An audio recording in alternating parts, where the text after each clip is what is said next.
Thank you for joining me again. My name is Kara Caruthers, President of PAEA's Board of Directors.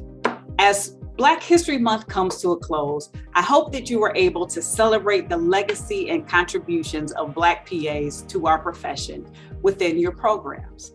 I have been encouraged by the intentional ways some of our member programs have celebrated Black History Month, from ceremonial events to featuring prominent people and leaders via social media and program websites, to university-wide celebrations.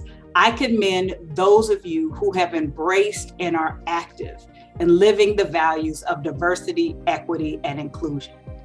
While it is disappointing to know that some member programs did not recognize this month, I am challenging you as PA educators to intentionally work this rich history throughout your curriculum.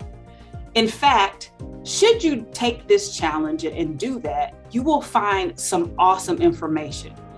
And let's start with the PA prototype, Mr. Henry Lee Buddy Treadwell, who was situated and practiced in North Carolina, who paved the way for Prentice Harrison, the first Black PA, and Miss Joyce Nichols, the first female PA.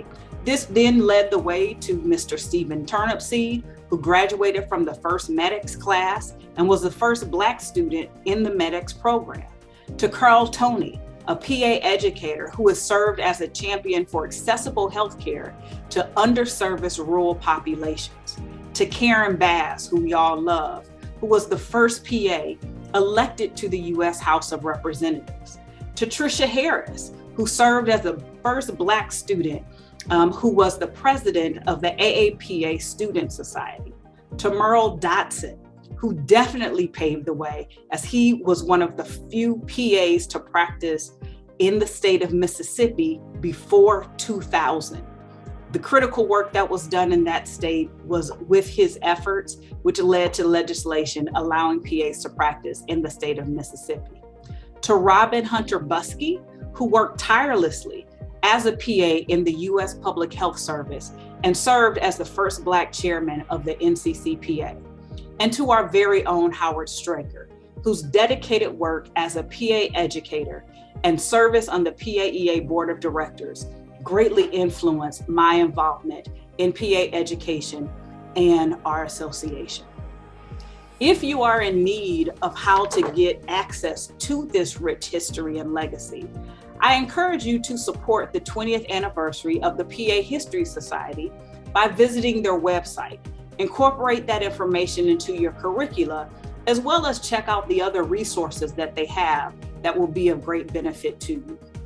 Honoring these remarkable PAs allows us to live our core values, which include quality, justice, equity, diversity, inclusion, service, collaboration, and learning. I feel compelled to encourage you to lead with these values by recognizing historically underrepresented and marginalized people in our society. Again, I'm going to challenge you to say more than Black Lives Matter. Live it rather than use it as a slogan. Because as we are active in this work, we're demonstrating to our faculty, to our staff, and most importantly to our students, that their lives do in fact matter. As we move into March and celebrate Women's History Month, I hope that every program will take the opportunity to celebrate the accomplishments and achievements of women who also have been marginalized in our society. If you need any assistance in how you can honor marginalized members of our society within your programs, please feel free to reach out to PAEA for support. We're happy to help you, and I thank you for your time.